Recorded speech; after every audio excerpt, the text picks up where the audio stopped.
பரிசுத்த நாமத்துக்கு மகிமை உண்டாதாக. இந்த காலை வேளையிலே நாம் எல்லாரும் சேர்ந்து தேவனுடைய நாமத்தை உயர்த்துகிற நினைத்து நான் சந்தோஷப்படுகிறேன். இந்த நாளிலும் நாம் மன்னிப்பு என்கிற தலைப்பின் கீழே நாம் தேவனுடைய வார்த்தைகளை நாம் கேட்டுக்கொண்டு வருகிறோம். இந்த நாளிலும் பரிசுத்த ஆவியானவர் தாமே நம்மோடு கூட பேசுவாராக. இன்றைய காலகட்டத்திலே உலக மக்கள் என்ன சொல்கிறார்கள்? கிறிஸ்தவர்களுக்கு என்ன, கிறிஸ்தவர்களாக பிறந்தவர்களுடைய எல்லாருடைய பாவங்களும் மன்னிக்கப்பட்டுவிடுகிறது. அவர்கள் வாரத்திலே 6 நாள் பாவம் செய்தாலும் அந்த 7ஆவது நாள் ஞாயிற்றுக்கிழமையில போய் பாவ மன்னிப்பு கேட்டால் அவர்களுடைய பாவங்கள் எல்லாம் மன்னிக்கப்படும் என்று மக்கள் சொல்லுகிறார்கள். ஆனால் கிறிஸ்தவர்களுக்கு, கிறிஸ்துவ சமுதாயத்திலே உள்ள ஒரு 99% மக்களுக்கு நம்முடைய பாவங்கள் மன்னிக்கப்படுமா, மன்னிக்கப்படாதா எந்த ஒரு சந்தேகமும் இருக்கிறது. ஏனென்றால் நம்முடைய தேவன் பிதாவே அவர்களுக்கு மன்னியும் என்று சொல்லியிருக்கிறார். மட்டுமல்ல, கிருபை உள்ளவர். மட்டுமல்ல, நாம் செய்கிற பாவங்களுக்கு தண்டனைகள் எல்லாம் உடனே கிடைப்பதில்லை. மட்டுமல்ல, அவர் பிதாவினிடத்தில் பரிந்து பேசுகிறவராய் இருக்கிறார் நம்முடைய இயேசு கிறிஸ்து. எனவே இப்படிப்பட்ட குழப்பங்கள் இருக்கிறதுனாலே மன்னிப்பு கிடைக்குமா கிடைக்காத என்ற ஒரு சூழ்நிலையிலே கிறிஸ்தவ மக்கள் வாழ்ந்து கொண்டிருக்கிறார்கள். ஆனால் இதை குறித்து வேதம் என்ன சொல்கிறது? நமக்கு மன்னிப்பு கிடைக்குமா கிடைக்காதா நாம் செய்கிற பாவங்களுக்கு? இதை குறித்து வேதம் என்ன சொல்கிறது என்று நாம் பார்த்தால், பழைய ஏற்பாட்டின் காலத்தை முதலே பார்ப்போம் என்று சொன்னால், பழைய ஏற்பாட்டின் காலத்திலே ஒரு மனிதன் ஒரு பாவத்தை செய்தால், அதாவது சாதாரணமாக ஒரு சிறிய பாவத்தை, சாதாரணமாக பாவத்தை செய்தால் அவனுக்கு மன்னிப்பு கிடைக்கும் என்று வேதத்திலே நாம் பார்க்கலாம். ஆனால் துணிகரமான பாவங்கள், அப்படிப்பட்ட ஒரு பாவத்தை செய்தால் அவனுக்கு மன்னிப்பு கிடையாது என்று எண்ணாகமங்களின் புஸ்தகம் 15ஆம் அதிகாரம் 30ஆம் வசனத்திலே பார்க்கலாம். இதை குறித்து லேவியராகமத்திலே நிறைய எழுதியிருக்கிறது, எண்ணாகமங்களின் புஸ்தகத்திலே நிறைய எழுதியிருக்கிறது. அப்போ சிறிய பாவங்கள், இந்த சிறிய பாவம் பெரிய பாவம் என்ன என்பதை நான் கீழே உங்களுக்கு பின்னாடி வரும்போது நான் விளக்குகிறேன். அப்போ ஒரு சாதாரணமான ஒரு பாவத்தை பழைய ஏற்பாட்டின் காலத்தில் ஒரு மனிதன் செய்தான் என்று சொன்னால், அவன் ஒரு ஆடையோ ஒரு மாடையோ ஒரு புறா குஞ்சியோ கொண்டு பலி செலுத்தும் போது இதனுடைய பாவங்கள் மன்னிக்கப்பட்டு விடுகிறது என்று வேதத்திலே பார்க்கிறோம். ஆனால் துணிகரமான பாவத்தை செய்தால் அவனுடைய பாவங்கள் மன்னிக்கப்படுவதில்லை என்று எண்ணாகமங்களின் புஸ்தகம் 15ஆம் அதிகாரம் 30ஆம் வசனம் 34ஆம் வசனத்திலே எழுதியிருக்கிறதை நான் பார்க்க முடியும். அதை வாசிக்கிறேன். தேசத்திலே பிறந்தவர்கள் ஆகிலும், அதாவது தேசம்னா இஸ்ரவேல் தேசத்தில் பிறந்தவர்கள் ஆகிலும் அந்நியர்களாக இருந்தாலும், எவனாவது துணிகரமாய் யாதொன்றையும் செய்தால் அவன் கர்த்தரை நிந்திக்கிறான். அந்த ஆத்மா தன் ஜனத்தாரிடத்தில் இராதபடிக்கு அறப்புண்டு போக வேண்டும். அவன் கர்த்தருடைய வார்த்தையை அசட்டை பண்ணி அவர் கற்பனையை மீறினபடியால் அந்த ஆத்மா அறப்புண்டு போக வேண்டும். அவன் அக்கிரமம் அவன் தலைமையில் இருக்கும் என்று எழுதப்பட்டிருக்கிறதை நாம் பார்க்க முடியும். அப்படி என்று சொன்னால், பழைய ஏற்பாட்டின் காலத்திலே ஒரு துணிகரமான பாவத்தை செய்தால் அவனுக்கு மன்னிப்பு கிடையாது, சாதாரண பாவத்தை செய்தால் அவனுக்கு மன்னிப்பு உண்டு. இதுதான் சட்டம், இதுதான் நியதி. சரி, புதிய ஏற்பாட்டுக்கு இயேசு கிறிஸ்துவனுடைய காலத்துக்கு பிறகு, அவர் நமக்காக மரித்து உயிர்த்தெழுந்த பிறகு நமக்கு என்ன சூழ்நிலை நிலவுகிறது என்று நாம் பார்த்தால், அநேக சபைகளிலே இவ்வாறாக போதிக்கப்படுகிறது. நீங்கள் ஞானஸ்நானம் எடுத்தாலே போதும், நீங்கள் செய்த பாவம், செய்து கொண்டிருக்கிற பாவம், இனி செய்ய போகிற பாவங்கள் எல்லாவற்றையுமே ஆண்டவர் சிலுவையிலே அறைந்து விட்டார், உங்களுக்கு மன்னிப்பு என்று போதிக்கிறதை நாம் பார்க்கிறோம். ஆனால் இதை பற்றி வேதம் என்ன சொல்லுகிறது? இதை நாம் சரியாக புரிந்து கொள்ள வேண்டும். இதை பற்றி நாம் வேதம் என்ன சொல்கிறது என்று நாம் பார்த்தால், எபேசருக்கு எழுதின நிருபம் 1ஆம் அதிகாரம் 7ஆம் வசனம், கொலோசியர் 1ஆம் அதிகாரம் 14ஆவது வசனத்திலே நாம் பார்ப்போம் என்று சொன்னால், இயேசு கிறிஸ்துவின் இரத்தத்தினாலே பாவ மன்னிப்பாகிய மீட்பு நமக்கு உண்டாயிருக்கிறது. அப்போ பாவ மன்னிப்பாகிய மீட்பு நமக்காக உண்டாக்கி வைக்கப்பட்டிருக்கிறது. பாவ மன்னிப்பாக மீட்பு உண்டாக வைக்கப்பட்டிருக்கிறது, சமாதானம் உண்டாக்கி வைக்கப்பட்டிருக்கிறது, ஐஸ்வர்யம் உண்டாக வைக்கப்பட்டிருக்கிறது, சமாதானம் உண்டாக்கி வைக்கப்பட்டிருக்கிறது, எல்லாமே உண்டாக்கி வைக்கப்பட்டிருக்கிறது. எல்லாம் நான் செய்ய போகிற பாவங்களுக்காக பலியும் அவர் தான், இனி பலியே இல்லை. எனவே எல்லாமே அவர் செய்து முடித்து விட்டார். ஆனால் என்னவென்று இது யாரெல்லாம் விசுவாசிக்கிறார்களோ அவர்களுக்கு தான். வேத வசனம் சொல்கிறது, யோவான் எழுதின சுவிசேஷம் 3:17 உலகத்தை ஆக்கரைக்குள்ளாக தீர்க்கும்படி தேவன் தம்முடைய குமாரனை உலகத்தில் அனுப்பாமல் அவராலே உலகம் ரட்சிக்கப்படுவதற்காகவே அவரை அனுப்பினார். அப்போ இயேசு கிறிஸ்துவை எதற்காக அனுப்பினாராம்? உலகம் ரட்சிக்கப்படுவதற்காக அனுப்பினார். அப்படி என்றால் எல்லாரும் ரட்சிக்கப்படுவார்கள் என்று அல்ல. யாரெல்லாம் அதான் மீட்பை உண்டு பண்ணி வைத்து விட்டார், யாரெல்லாம் அவரை விசுவாசிக்கிறார்களோ அவர்களுக்கு தான் அந்த மீட்பு கிடைக்கிறது என்று நாம் பார்க்கிறோம். சரி, அப்போ இப்போ ஒரு சொல்லுகிறேனே, இப்போ ஒரு நபர் இருக்கிறார் என்று வைத்துக் கொள்வோம். ஒரு நபர் இருக்கிறார், அவர் இவ்வளவு நாளும் இயேசு கிறிஸ்துவை அறியாதவர். இயேசு கிறிஸ்துவை அறியாமல் ஜீவித்துக் கொண்டிருக்கிறார், துன்மார்க்கமாக ஜீவிக்கிறார், கொலை செய்கிறார், திருடுகிறார், பொய் சாட்சி சொல்லுகிறார், விபச்சாரம் செய்கிறார், இப்படிப்பட்ட காரியங்கள் நடந்து கொண்டு இருக்கிறார். ஆனால் சூழ்நிலை ஒன்று வரும்போது ஒரு நாள் எப்படியோ இயேசு கிறிஸ்து ஒரு மீட்டிங் போறார், இயேசு கிறிஸ்துவை ஏற்றுக்கொள்கிறார். ஏற்றுக்கொண்ட உடனே, ஆண்டவரே என் பாவத்தை எல்லாம் மன்னிங்க ஆண்டவரே, என் உள்ளத்தில் வாருங்க ஆண்டவரே அப்படின்னு கேட்கும்போது அவர் செய்த எல்லா பாவங்களையும் அவர் மன்னித்து விடுகிறார். மன்னிப்பது மட்டுமல்ல, மன்னித்து மறந்து விடுகிறார். இதுதான் மன்னிப்பின் தன்மை. நாம இருந்தாலும் ஒருவருடைய பாவத்தை மன்னித்தால் மன்னித்து மறந்து விட வேண்டும். அதுதான் மன்னிப்பின் முக்கிய ஒரு அடையாளம். சும்மா மன்னிக்கிறேன் என்று சொன்னால் போதால் மன்னித்து மறந்து விடுகிறார். அதே போல ஒரு மனிதன் இயேசு கிறிஸ்துவ அறியாதவன் வந்து ஒரு மீட்டிங்கில் அட்டன் பண்ணி ஆண்டவரை ஏற்றுக்கொண்டால் அவன் செய்த எல்லா பாவங்களும், விபச்சார பாவமாக இருந்தாலும் சரி, அது பொய்யாக இருந்தாலும் சரி, திருடாக இருந்தாலும் சரி, எது சாதாரண பாவமாக இருந்தாலும் சரி, பெரிய குற்றமாக இருந்தாலும் சரி, எல்லாத்தையும் அவர் மன்னித்து மறந்து விடுகிறார். அவன் தேவனுடைய பிள்ளை ஆகி விடுகிறான். அப்போ அப்படி இருக்கும்போது அவன் ஆண்டவருக்குள்ளாலே வளர்கிறான். திரும்ப ஞானஸ்நானம் எடுக்கிறான், அவரை சுந்தரச்சராக ஏற்றுக்கொள்கிறான். ஞானஸ்நானம் எடுத்த உடனே பரிசுத்தாவியானவர் அவனுக்குள்ளாலே வந்து விடுகிறார். அப்படிப்பட்ட சூழ்நிலைகளே அவன் கர்த்தரை அறிகிறாரில் வளர்கிறான். அப்படி வளர்ந்து வரும்போது ஒரு 2 வருஷம் ஆகிட்டு வைத்துக் கொள்வோமே.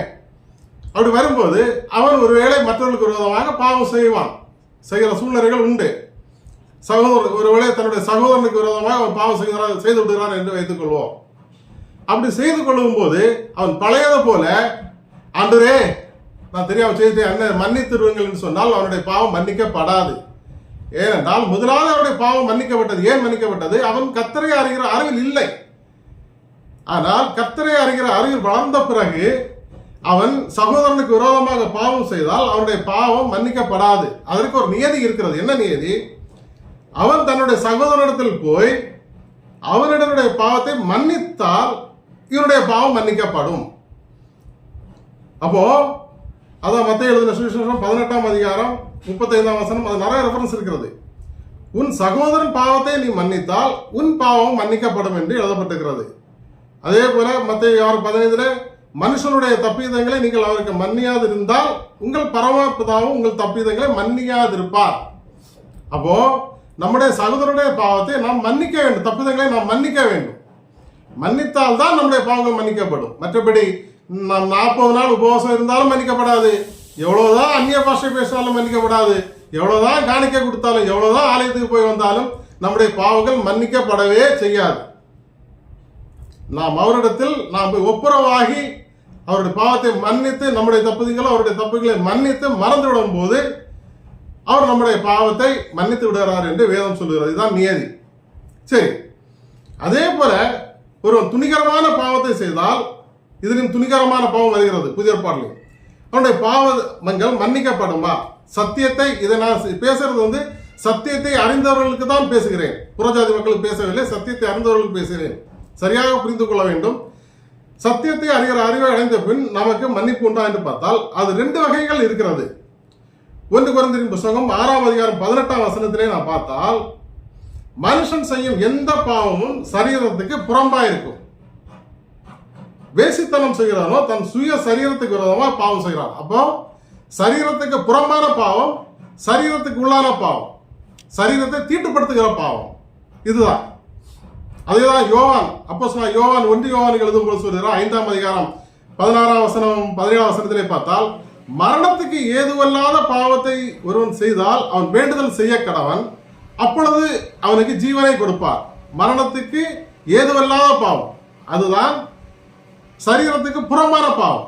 புறம்பான பாவத்தை செய்யும் போது அவன் வேண்டுதல் செய்ய வேண்டும். செய்தால் அவனுடைய பாவம் மன்னிக்கப்படும். மரணத்துக்கு ஏதுவான பாவம் உண்டு, அதை குறித்து வேண்டுதல் சொல்ல நான் சொல்லேன். அப்போ மரணத்துக்கு ஏதுவான பாவம் உண்டு, அதுதான் சரீரத்துக்குள்ளான பாவம், சரீரத்தை தீட்டுப்படுத்துகிற பாவம். அதை குறித்து என்ன பண்ணுகிறார் சொல்கிறார் அவரு யோவான், நான் இதை குறித்து நான் ஆண்டவரிடத்தில் வேண்டுதல் சொல்லுங்கன்னு நான் சொல்ல மாட்டேன். ஏன்னா அதுக்கு மன்னிப்பு கிடைக்குமா கிடைக்காதா, அதனால அதை பற்றி எனக்கு தெரியாது, நான் வேண்டுதல் செய்ய உங்கள்ட்ட சொல்ல மாட்டேன். ஆனால் மரணத்துக்கு ஏதுவல்லாத பாவம், சரீரத்துக்கு புறம்பான பாவத்தை செய்யும் போது நீங்கள் வேண்டுதல் செய்யுங்க, உங்களுக்கு மன்னிக்கப்படும் என்று அவர் எழுதுகிறதை நான் பார்க்க முடியும். சரி, இதை குறித்து இந்த பாவங்களை குறித்து 3 பேர் நான் வேதத்திலே நான் பார்த்தால் வேதத்திலே நான் 3 பேரை நான் பார்த்தேன் எழுதியிருக்கிறது. அப்போஸ்தலனாகிய பவுல் எழுதியிருக்கிறார், அப்போஸ்தலனாகிய பேதுரு எழுதியிருக்கிறார், அப்போஸ்தலனாகிய யூதா எழுதியிருக்கிறார். இந்த 3 பேரையும் நான் சுருக்கமாக நான் பார்த்து முடியும். நிறைய இருக்கிற எக்ஸ்பிளனேஷன் கொடுக்கலாம், நிறைய கொடுக்கலாம், டைம் இல்லை. அப்போ சரீரத்துக்கு புறம்பான பாவம் என்றால் என்ன என்று நான் பார்த்தால், முதலாவது நான் சொல்லிவிடுகிறேன், நாம் ஒன்று புரிந்து கொள்ள வேண்டும். நாம் ஆண்டவரை இயேசு கிறிஸ்துவை ஏற்றுக்கொண்ட பிறகு அவர் நமக்குள்ளாலே வாசம் பண்ணி விடுகிறார். அதை நாம் மறந்துவிடவே கூடாது. ஒருவன் ஞானஸ்நானம் எடுத்து அவரை ஏற்றுக்கொண்ட உடனே இயேசு பரிசுத்த ஆவியானவர் நமக்குள்ளாலே வந்து விடுகிறார். சரி, அப்படிப்பட்ட சூழ்நிலையில நாம் இருக்கும் போது ஒருவேளை நாம் திருட போகிறோம் என்று வைத்துக் கொள்வோம். திருட போகிறது சரீரத்தை தீட்டுப்படுத்தாது, அது சரீரத்துக்கு புறம்பான பாவம். திருடு, பொய் சொல்வது, கொலை செய்வது, இதெல்லாம் நம்முடைய சரீரத்தை தீட்டுப்படுத்தாது, அது சரீரத்துக்கு புறம்பான பாவம். அப்போ நான் திருட போகிறோம் என்று வைத்துக் கொள்வோம். திருட போகும்போது பரிசுத்த ஆவியானவர் நம்மோடு கூட தான் வருகிறார். ஏனென்றால் அவர் நமக்குள்ளால வந்து விட்டார், இனி அவர் போக முடியாது. எனவே நாம் திருட போகும்போது அவர் நம்மோடு கூட தான் வருகிறார். ஆனால் நமக்குள்ளாலே இருந்து அதை உணர்த்தி கொண்டே இருப்பார், இது பாவம், இது பாவம் செய்யாதே அப்படின்னு நம்மளை உணர்த்தி கொண்டே இருப்பார். ஆனால் நாம் அப்படி செய்து விட்டால், ஒருவேளை நாம் அதை மீறி செய்து விடுகிறோம் என்று சொன்னால் அவரிடத்தில் வந்து நாம் மன்னிப்பு கேட்கும் போது, மன்னிப்பு கேட்டு அதை விட்டு விட்டால், அறிக்கை செய்து விட்டு விட்டால் நாம் இரக்கம் பெறுவோம், இல்லையா? அப்போ நாம் என்ன செய்ய வேண்டும்? மரணத்துக்கு ஏதுவல்லாத பாவம், அதாவது சரீரத்துக்கு புறம்பான பாவத்தை நாம் செய்யும் போது நமக்கு மன்னிப்பு கிடைக்கிறது ஆண்டவரத்தில் நான் கேட்கும் போது. இல்லை என்ன சகைவே போற ஆண்டவரே, நான் திருடனே, இதெல்லாம் நான் ஏழைகள் கொடுத்து விடுகிறேன் அப்படி என்று சொல்லி நிறைய நீதியான காரியங்கள், கிரியைகள் கூட இருக்கிறது. வேதத்தில் நிறைய காரியங்கள் இருக்கிறது. நம்ம ஏதாவது ஒரு வசனத்தை எதிர்த்து நம்ம பேசக்கூடாது, நீதியான கிரியைகள் கூட செய்ய வேண்டியது இருக்கிறது. இப்படிப்பட்ட காரியங்களை செய்யும் போது நமக்கு மன்னிப்பு உண்டு என்று நாம் வேதத்திலே பார்க்கிறோம். அப்போ சரீரத்துக்கு புறம்பான பாவம் மன்னிப்பு உண்டு. சரி, சரீரத்துக்கு உள்ளான பாவம், சரீரத்தை தீட்டுப்படுத்துகிற பாவம் என்று சொன்னால் என்ன? நாம் இப்பொழுது வேசித்தனத்துக்கு போகிறோம் என்று வைத்துக் கொள்வோம். நம்முடைய சரீரத்தை நாம் வேசித்தனத்துக்கு போகிறோம் என்று வைத்துக் கொள்வோம். அப்பொழுதும் அவர் நம்மோடு கூட தான் வருகிறார். அவர் போக முடியாது, ஏனென்றால் அவர் நமக்குள்ளாலே வந்து விட்டார். ஆனால் நாம் அப்படி போகும்போது, அதுதான் எபிரேயர் அப்போஸ்தலன் பவுல் சொல்லும் போது, எபிரேயர்கள் நிருபம் 10ஆம் அதிகாரம் 26, 29 நான் வாசிக்கிறேன். சத்தியத்தை அறிவும் அடைந்த பின்பு, வேதத்தை எல்லாம் அறிந்த பின்பு அந்நிய பாஷைகளை பேசுகிறோம், அற்புதங்களை செய்கிறோம், அடையாளங்கள் செய்கிறோம், எல்லாமே பண்ணுகிறோம். நாம் மனப்பூர்வமாய் பாவம் செய்கிறவர்களா இருந்தால் பாவங்கள் நிமித்தம் செலுத்தத்தக்க வேறொரு பலி இல்லை. துணிகரமான பாவத்தை செய்தால் வேறு பலி இல்லை. இயேசு கிறிஸ்து தான் பலி, அதுக்கு மிஞ்சி வேற பலியே இல்லை. இராமல் நியாயத்திற்கு வரும் என்று பயத்தோட எதிர்பார்க்குதலும் விரோதிகளை பற்றியும் கோபாக்கினியுமே இருக்கும். மோசனுடைய பிரமாணத்தை தள்ளுகிறவன் இரக்கம் பெறாமல் 2-3 பலர்பாட்டுங்க அந்த இதங்க ஞாபகப்படுத்துகிறார். மோசனுடைய பிரமாணத்தை தள்ளுகிறவன் இரக்கம் பெறாமல் 2-3 சாட்சிகள் பார்க்கிறான், சாகிறானே, அவனுக்கு ஆக்கின தீர்ப்பு. அப்போ 29, இது முக்கியமான வசனம். தேவனுடைய குமாரனை காலின் கீழ் மிதித்து தன்னை பரிசுத்தம் செய்த உடன்படிக்கை இரத்தத்தை அசுத்தம் என்று எண்ணி கிருபையின் ஆவியை நிந்திக்கிறவன் எவ்வளவு கொடிதான ஆக்கணைக்கு பாத்திரவானா இருப்பான் என்பதை யோசித்து பாருங்கள். அப்போ நாம் வேசித்தனத்துக்கு போகிறோம், பரிசுத்த ஆவியானவர் நம்மோடு கூட தான் வருகிறார்.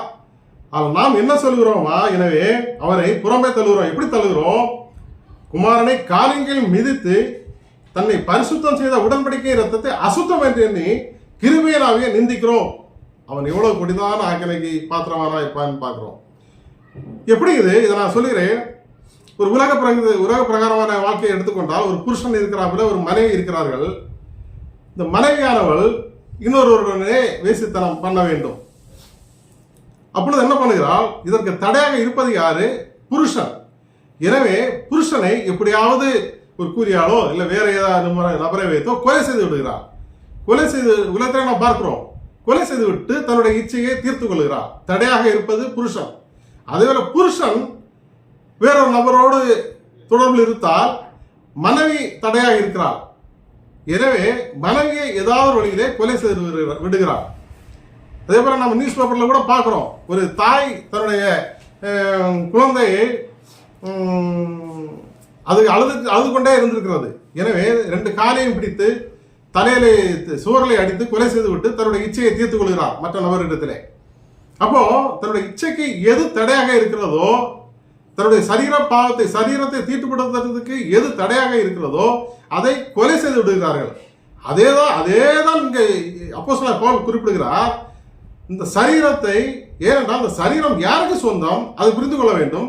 வேதம் சொல்கிறது 1 கொரிந்தியரிலே, புருஷன் திருமணத்துக்கு பிறகு புருஷனுடைய சரீரம் மனைவிக்கு சொந்தம், நமக்கு சொந்தம் அல்ல. அதே போல மனைவியுடைய சரீரம் மனைவிக்கு சொந்தம் கிடையாது, புருஷனுக்கு சொந்தம். அதே போல நான் ஞானஸ்நானம் எடுத்த பிறகு நம்முடைய சரீரம் நமக்கு சொந்தம் அல்ல, அது கர்த்தருக்கே சொந்தம் என்று 1 கொரிந்தியர் புத்தகத்திலே நாம் பார்க்கிறோம். அப்போ 1 கொரிந்தியர் புத்தகம் 6ஆம் அதிகாரம் 13ஆம் வசனத்திலே பார்க்கிறோம், சரீரம் வேசித்தனத்திற்கு அல்ல கர்த்தருக்கே உரியது, கர்த்தரும் சரீரத்துக்கு உரியவர் என்று வேதத்திலே பார்க்கிறோம். அப்போ கர்த்தர் நம்மோடு கூட, பரிசுத்த ஆவியானவர் நம்மோடு கூட வருகிறார். எனவே அந்த நம்முடைய இச்சையை தீர்த்துக் கொள்வதற்கு, வேசித்தனம் பண்ணுவதற்கு கர்த்தர் தடையாக இருக்கிறார், பரிசுத்த ஆவியானவர் தடையாக இருக்கிறார். எனவே உலக பிரபாவமான புருஷனுமான எப்படி அவர்கள் கொலை செய்கிறார்களோ அதே போல நாம் என்ன செய்கிறோம்? குமாரனை, நம்மளை தேவனுடைய குமாரனை காலின் கீழ் போட்டு மிதிக்கிறோமா? தன்னை பரிசுத்தம் செய்த உடன்படிக்கை இரத்தத்தை, அப்போ அவரை நம்ம மீட்டெடுக்கும் போது அந்த பரிசுத்தமான இரத்தம் நாம் அப்பொழுது சந்தோஷப்படுகிறோம். ஆனால் நம்முடைய சரீர இச்சையை தீர்த்துக் கொள்ளும் போது என்ன சொல்கிறோம்? அசுத்தம் என்று சொல்லுகிறோம். அந்த ரத்தம் அசுத்தம் என்று சொல்லுகிறோம், நாற்றம் பிடித்த ரத்தம் என்று சொல்லுகிறோம், கிருபையினாக நிந்திக்கிறோம். அப்போ அவன் எவ்வளவு கொடிதான ஆக்கணைக்கு பாத்திரம் இருப்பான் என்று யோசித்து பாருங்கள். அவரை கொலை செய்து விடுகிறோம் என்று பார்க்கிறோம். அதான் எபிரேயர் 6ஆம் அதிகாரம் 6ஆம் வசனத்திலே பார்க்கிறோம், மறுதலித்து போனவர்கள் தேவனுடைய குமாரனை தாங்களே மறுபடியும் சிலுவையில் அறைந்து அவமானப்படுத்துகிறபடியால் மனம் திரும்புவதற்கு ஏதுவாய் அவர்களை மறுபடியும் புதுப்பிக்கிறது கூடாத காரியம். இப்படிப்பட்டவர்களை புதுப்பிக்கிறது கூடாத காரியம் என்று வேதத்திலே பார்க்கிறோம். அப்போ நம்முடைய சரீரத்தை நாம் தீட்டுப்படுத்தும் போது அது நமக்கு தண்டனை எப்படி என்று தெரியவில்லை, நாம் யோசித்து பார்க்க வேண்டும். அதான் வேதத்திலே பார்க்கிறோம், இவர்கள் கெட்டு போகிறவர்கள், இவர்களுக்காக என்றென்றைக்கும் காரிலே வைக்கப்பட்டிருக்கிறது என்று வேதத்திலே பார்க்கிறோம். எனவேதான் பழைய பாட்டின் காலத்தில் கூட யோசேப்பு இருந்தார். யோசேப்போடு கர்த்தர் இருந்தார். கர்த்தரோடு இருந்தனால அவன் பாலியத்தின் நிச்சயக்கு விலகி ஓடிட்டான். ஒரு பாலியத்தின் நிச்சயம் வரும்போது அந்த இடத்துல நின்று நான் ஜெபம் பண்ணவோ, ஆண்டவரே என்னை விடுவீங்க என்று கேட்கக்கூடாது, நான் ஓடிவிட வேண்டும். யோசேப்புக்கு தெரிந்தது, அன்றைக்கு யாரும் அவனுக்கு சொல்லிக் கொடுப்பதற்கு ஆள் இல்லை. அவன் கர்த்தர் அவனோட இருந்தார். எனவே அந்த போத்திபாரன் வீட்டில் அப்படிப்பட்ட சூழ்நிலையில் வரும்போது ஓடிவிட்டான். எவ்வளோ நிந்தைகள் வந்திருக்கு, எவ்வளோ அவமானங்கள் வந்திருக்கும். சரி, அதெல்லாம் பேசுறா டைம் இல்லை. அப்போ ஓடி விடுகிறான். இங்க நமக்கு அப்போஸ்தலர் பவுல் என்ன சொல்கிறார்? ஒவ்வொரு நிருபத்திலும் பாலியத்தின் நிச்சயக்கு விலகி ஓடு, விலகி ஓடு, விலகி ஓடு என்று சொல்லுகிறார். இன்றைக்கு நாம் எந்த நிலைமையில் இருக்கிறோம்? வேதம் சொல்லுகிறது, பரிசுத்தாவிக்கு விரோதமான எந்த தூஷணமும் மன்னிக்கப்படாது. அப்போ பரிசுத்தாவிக்கு விரோதமாக சொல்லுகிற தூஷணமே மன்னிக்கப்படாது. பரிசுத்தாவினரை காலின் கீழ் போட்டு மிதித்து அவரை கொலை செய்து விடுகிறவனுடைய பாவம் மன்னிக்கப்படுமா? இப்போது பிரைம் மினிஸ்டர் இருக்கிறார் என்று வைத்துக் கொள்வோம். அவருக்கு விரோதமாக நாம் பேசி ஏதாவது வாட்ஸ்அப்லயோ ஃபேஸ்புக்லயோ ஏதாவது பதிவு போட்டாலே நம்மளை அரெஸ்ட் பண்ணி விடுகிறார்கள். பிரைம் மினிஸ்டர் அடித்தா காலிங் போட்டு காலில் மிதித்தா சும்மா விட்டுருவாங்களா? உடனே ஷூட் பண்ணி கொண்டு விடுவார்கள். உலக புறாமே அப்படி இருக்கிறது. நாம் என்ன செய்கிறோம்? அவரை சிலுவையில் அறைந்து மறுபடியும் அவரை கொலை செய்து விடுகிறோம் என்று எபிரேயர் 6ஆம் அதிகாரம் 6ஆம் வசனத்திலே பார்க்கிறோம். அதான் கலாத்தியர் எழுதின நிருபம் 5ஆம் அதிகாரம் 19 21 வரை நாம் பார்ப்போம் என்று சொன்னால், வேசித்தனம், அசுத்தம், காம விகாரம் இப்படிப்பட்ட காரியங்கள் எல்லாம் செய்கிறவர்கள் தேவனுடைய ராஜ்யத்தை சுதந்திரிப்பதில்லை என்று முன்னே நான் உங்களுக்கு சொன்னது போல இப்பொழுது உங்களுக்கு சொல்கிறேன். முன்னாடியே சொல்லியிருக்கிறார். நிறைய இடங்கள் அப்போ சொல்லிக்கொண்டே இருக்கிறார். முன்னே நான் சொன்னது போல இப்பொழுது உங்களுக்கு சொல்கிறேன். எனவே நான் நன்றாக புரிந்து கொள்ள வேண்டும். சரி, அப்போ சொன்ன பேதுரு என்ன சொல்கிறார்? பேதுரு எழுதின நிருபம் 2 அதிகாரம் 1 வசனத்திலிருந்தே நான் பார்த்தால், கள்ள தீர்க்கதரிசிகளும் ஜனங்களுக்குள்ளே இருந்தார்கள், அப்படியே உங்களுக்குள்ளே கள்ள போதகர்களும் இருப்பார்கள். அவர்கள் கேட்டுக்கு ஏதுவான வேத பொருட்களை தந்திரமாய் நுழைய பண்ணி தங்களை கிரயத்துக்கு கொண்ட ஆண்டவனை மறைதலித்து தங்களுக்கு தீவிரமான அழிவை வருவித்துக் கொள்ளுவார்கள். 3 வசனம், பூர்வ காலம் முதல் அவர்களுக்கு விதிக்கப்பட்ட ஆக்கினை அயர்ந்திராது, அவருடைய அழிவு உறங்காது. 10 வசனம், அசுத்த இச்சையோட மாம்சத்தை கேட்டபடி நடந்து கர்த்தத்துவத்தை அசட்டை பண்ணுகிறவர்களை என்ன செய்வாராம்? நியாய தீர்ப்பு செய்யும்படி அப்படி செய்கிறார் என்று நாம் வேதத்திலே பார்க்கிறோம். இவர்கள் துணிகரக்காரர்கள், அகங்காரிகள், மகத்துவங்களை தூஷிக்க அஞ்சாதவர்கள். என்னன்னா இவர்கள் வசந்த வாசிகள், இவர்களோ பிடிக்கப்பட்டு அழிக்கப்படுவதற்கு உண்டான புத்தியற்ற மிருகங்களை போல தங்களுக்கு தெரியாதவர்களை தூஷித்து தங்கள் கேட்டிலே கெட்டலைந்து அநீதத்தின் பலனை அடைவார்கள். இவர்கள் நீதியின் மார்க்கத்தை அறியாதிருந்தார்களானால் நலமாயிருக்கும். என்ன சொல்கிறார்? சத்தியத்தை அறிந்த பின்பு என்ன பண்றாங்க? இவர்கள் தங்களுடைய சுய லாபத்துக்காக, சுய காரியங்களுக்காக, சுய இச்சைகளுக்காக, சுய லாபத்துக்காக தேவனுடைய நாமத்தை, தேவனுடைய மகத்துவத்தை தூஷிக்கிறார்கள். எனவே இவர்களும் யாராம்? துணிகரக்காரர்கள். வேசித்தனம் செய்வது மட்டுமல்ல, தேவனுடைய நாமத்தை தூஷிக்கிறவர்களும் இவர்கள் யாராம்? துணிகரக்காரர்கள் என்று சொல்லப்பட்டிருக்கிறது. இவர்கள் என்ன பண்ணார்களா? தங்கள் கேட்டிலே அழித்து அநீதத்தின் பலனை அடைவார்கள். இவர்கள் நீதியின் மார்க்கத்தை, அதாவது சத்தியத்தை அறிகிற அறிவில் வளராமல் இருந்தார்களானால் நலமா இருந்திருக்கும் என்று அவர் சொல்லுகிறார். எனவே சத்தியத்தை அறிந்த பிறகு தூஷிக்கிறவர்களுடைய மன்னிப்பு உண்டா என்பதை நாம் யோசித்து பாருங்க. இதே தான் ரோமரிலும் பார்க்கிறோம்.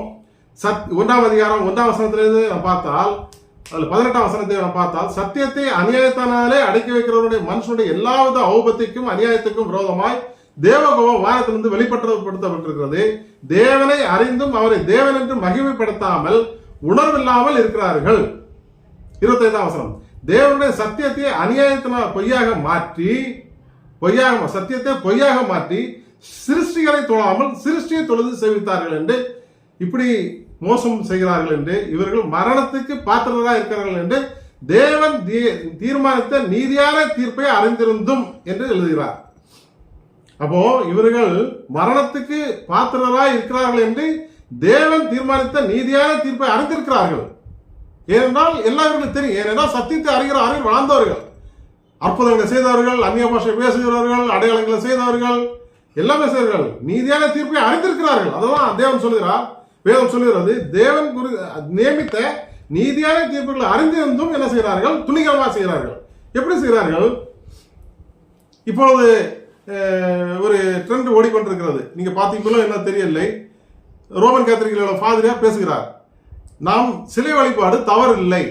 ஏன் என்று சொன்னால், தேவனே ஒரு உருவம் வேண்டும் என்று சொல்லிதான் அவருடைய குமாரனை ஒரு சாயலாக அனுப்பினார், மனுஷனுடைய ரூபமாக அனுப்பினார். இல்லைன்னா வேற ஏதாவது அவர் பண்ணியிருக்கலாமே என்று சொல்லி, எனவே அந்த ரூபத்தை வைத்து நாம் கும்பிடும்படியாக, அது மனதில் நினைக்கும்படியாக தான் அவர் உண்டாகிறார் என்று சொல்லுகிறோம். நான் ஈஸியா சொல்லிவிட்டேன். அவர் சொல்லும் போது என்னக்கே ஸ்ட்ரெண்ட் ஆகிருக்கு. அப்படி அவர் அப்படியே பாறை கழுவி அப்படி இது பண்ணது போல பேசுறாரு. இப்படியோட வார்த்தைகளை பேசுகிறார்கள். அதே போல கேரளாவிலே சிஎஸ்ஐ பிஷப் ஊமன் என்பவர், அவர் ரிட்டையர்ட் ஆன பிறகு ஒரு அறிக்கை விட்டிருந்தாராம். நான் புக்கிலே படித்தேன். எப்படி நாம் பொங்கல் கொண்டாடலாம், சூரியனை வணங்கலாம், மரம் செடி பயிர் வகைகளை நாம் வணங்கலாம், தவறில்லை என்று சொல்லி அவர் சிஎஸ்ஐ உள்ள சபைகளுக்கு ஒரு அறிக்கை விட்டிருந்தாராம். எவ்வளவு துணிகரமான பாவம் பாருங்கள். சிருஷ்டிகரை தொழாமல் சிருஷ்டியை தொழ சொல்லி இருக்கிறார். அதே போல நம்முடைய சென்னை பிஷப், பழைய பிஷப் வசரியா, அவர் என்ன செய்தாராம்? காளி கோவிலுக்கு சென்று சாமி கும்பிட்டாராம். அதை நான் ஒரு புக்கிலே படித்தேன். கும்பிட்டு விட்டு என்ன சொன்னாரா? அது எல்லா தெய்வமும் ஒன்றுதான், அதை நம்ம கும்பிடலாம், தப்பில்லை என்று. இவர்கள் சத்தியத்தை அறிந்திருக்கிறார்கள். என்ன என்று உனக்கு வேற தேவர்கள் உண்டாயிருக்க வேண்டாம் என்று வேதத்தில் சொன்ன வேத வசனங்களை எல்லாம் அறிந்த பிறகு எல்லா தெய்வம் ஒன்றுதான் என்று காளி கோயிலுக்கு வந்து சாமி கும்பிட்டுருக்கிறார். எவ்வளவு துணிகரமான பாவம் பாருங்கள். எனவேதான் வேதம் சொல்கிறது, தீர்த்துக்கள் நிருபம் 3ஆம் அதிகாரம் 10ஆம் வசனம் 11ஆம் வசனம், வேத புரட்டனுக்கு, இப்படி வேத புரட்டனா இருக்கிறவர்களுக்கு, அது யாரா இருந்தாலும் சரி, போதகராக இருந்தாலும் சரி, ஊழியக்காரராக இருந்தாலும் சரி, விசுவாசிகளாக இருந்தாலும் சரி, யாரா இருந்தாலும் சரி, உனக்கு தப்புன்னு தெரிஞ்சுனா, வசனம் தப்புன்னு தெரிஞ்சால் நீ புத்தி சொல்லு. அவன் தண்ணீர் தானே ஆக்கினை தீர்ப்புடனாய் பாவம் செய்கிறான் என்று அறிந்திருக்கிறாயே, அவன் ஆக்கினை தீர்ப்படவே அறிந்திருக்கிறாயே, நீ அவனை சொல்லு. சொல்லி கேட்கலாம், அவனை விட்டு விலகி என்று வேதத்திலே நாம் பார்க்கிறோம். அப்போ எபிரேயர்கள் இதைதான் எபிரேயர் எழுதும் பொழுது எழுதுகிறார், 6ஆம் அதிகாரம் 4ஆம் வசனத்திலிருந்து 6ஆம் வசனம் 7, 8 பார்க்கிறோம். தேவனுடைய வார்த்தையை ருசி பார்த்துட்டாங்க. தேவனுடைய வார்த்தையை ருசி பார்த்தும் மறுதலித்து போனவர்கள் மறுபடியும் புதுப்பிக்க கூடாத காரியம். மறுதலித்து போனவங்க அவர்களை புதுப்பிக்கவே முடியாது. 8ஆம் வசனத்தில் பார்க்கிறோம், எபிரேயர் 6:8, சுட்டரிக்கப்படுவதே அதன் முடிவு. அப்போ இவருடைய முடிவு என்னது? சுட்டரிக்கப்படுவது. அப்போ துணிகரமான பாவம், சரீர பாவம் துணிகரமான பாவம், தேவனுடைய நாமத்தை தூஷிக்கிறவருடைய பாவம் துணிகரமான பாவம். சரி, என்ன ஒரே ஒரு காரியத்தை முடித்து 2 நிமிஷம் முடித்து விடுகிறேன். அப்போஸ்தலன் யூதா என்ன எழுதியிருக்கிறார் என்று பார்த்தால், யூதாவில் ஒரே ஒரு நிர்பந்தம் இருக்கிறது. 7ஆம் வசனம் 8ஆம் வசனம். யூதா வந்து 2 காரியங்களையும் ஒன்றிணைத்து அவர் சொல்லுகிறதை நாம் பார்க்கிறோம். எப்படி சொல்கிறார்? அப்படியே சோதோம் கொமோரா பட்டணத்தார்களும் அவர்களை சூழ்ந்த பட்டணத்தார்களும் அவர்களை போல் விபச்சாரம் பண்ணி அந்நிய மாம்சத்தை தொடர்ந்து நித்திய அக்கினியின் ஆக்கினையை அடைந்து திருஷ்டாந்தமாக வைக்கப்பட்டிருக்கிறார்கள். சோதோம் கொமோரா பட்டணத்தால் நமக்கு திருஷ்டாந்தமாக வைக்கப்பட்டிருக்கிறார்கள். அப்படி போலவே சொப்பனக்காரராகிய இவர்களும் மாம்சத்தை அசுத்தி பண்ணுகிறார்கள். அதான் வேசித்தனம் பண்ணுகிறார்கள். கர்த்தத்துவத்தை அசட்டை பண்ணுகிறார்கள். கர்த்தருடைய நாமத்தை அசட்டை பண்ணுகிறார்கள். கர்த்தருடைய வார்த்தையை அசட்டை பண்ணுகிறார்கள். மகத்துவங்களை தூஷிக்கிறார்கள் என்று வேதத்திலே பார்க்கிறோம். அதை எடுத்து பார்த்தீங்கன்னா தெரியும். யூதா 7:8. அப்போ அசட்டை பண்ணுகிறார்கள், கர்த்தத்துவத்தை அசட்டை பண்ணி மகத்துவங்களை தூஷிக்கிறார்கள். இவர்கள் கெட்டு போவார்கள், இவர்களுக்காக என்றென்றும் காரிலே வைக்கப்பட்டிருக்கிறது. அப்ப என்ன சொல்கிறார்? சொப்பனக்காரர்கள் 8ஆம் வசனம், அது அப்படி போலவே சொப்பனக்காரர்களாக இவர்களும் மாம்சத்தை அசுத்தி பண்ணுகிறார்கள், கர்த்தருடைய மகத்துவத்தை அசட்டை பண்ணுறாங்க. என்ன சொப்பனக்காரர்களாக என்று போட்டிருக்கிறது? அது என்ன சொப்பனக்காரர்கள்? இயேசு கிறிஸ்துவை அறிகிற அறிவில், சத்தியத்தை அறிகிற அறிவு வளர்ந்த பிறகு இவர்களுக்கு ஒரு மம்மதை, எப்படி, நான் தான் ஞானஸ்நானம் எடுத்துட்டேனே, நான் தான் அபிஷேகம் பெற்றனே, நான் தான் அந்நிய பாஷை பேசுகிறேனே, நான் தான் அடையாளம் அற்புதங்களை செய்கிறேனே, எனக்கு என்ன அப்படி என்று மம்மதில இருக்கிறாங்க. சொப்பனக்காரர், கனவு கண்டன போல இருக்கிறாங்க. எனக்கு ஒன்றும் நடக்காது அப்படி என்று சொல்லி சொப்பனக்காரர்களை போல இருக்கிறார்கள். வேதம் என்ன சொல்லுகிறது? இவர்களுக்காக என்றென்றும் காரிருளே வைக்கப்பட்டிருக்கிறது என்று வேதம் சொல்லுகிறது. எனவே நாம் இந்த வசனங்களை நாம் தியானித்த நாம் நீங்க சிந்தியுங்கள். அதான் ரோமர்கள் நிருபம் 8ஆம் அதிகாரம் 1ஆம் வசனத்தில் போடப்பட்டிருக்கிறது. கிறிஸ்து இயேசுக்கு உட்பட்டவர்களாய் இருந்து மாம்சத்தின்படி நடவாமல் ஆவின் நடன்படி நடக்கிறவர்களுக்கு ஆக்கினை தீர்ப்பு இல்லை. அப்போ இயேசு கிறிஸ்துவுக்கு உட்பட்டவர்களாய் இருந்து மாம்சத்தின்படி நடவாமல் ஆவின்படி நடக்கிறவர்களுக்கு தான் ஆக்கினை தீர்ப்பு இல்லை.